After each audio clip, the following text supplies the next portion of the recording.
how to transfer photos from your Android phone to USB drive. First things first, plug the USB drive right into the charging port at the bottom of your Android phone.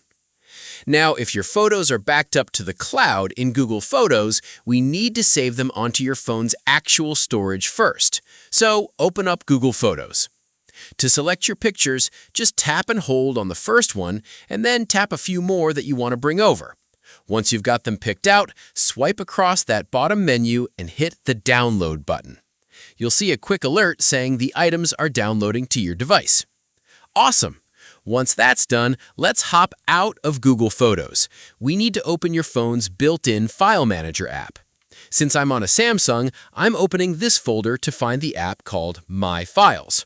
If you're on a different Android phone, it might just be called Files. You can easily find it by searching your app drawer. When you open My Files, you'll see a section called Categories. Go ahead and tap on Images. Right there at the top, you'll see the files you just downloaded. Once again, we're going to tap and hold on the first photo to select it, and then check the boxes for the other two so all three are highlighted. Look down at the bottom left corner, see that Move button? Give that a tap.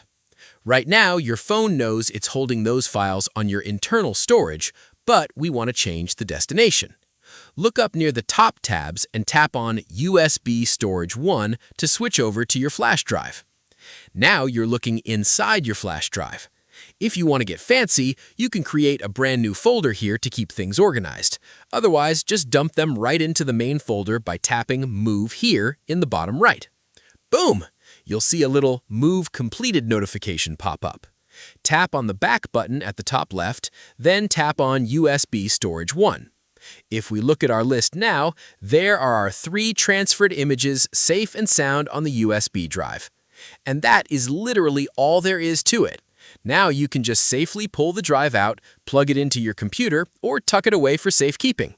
I really hope this quick walkthrough helped you out.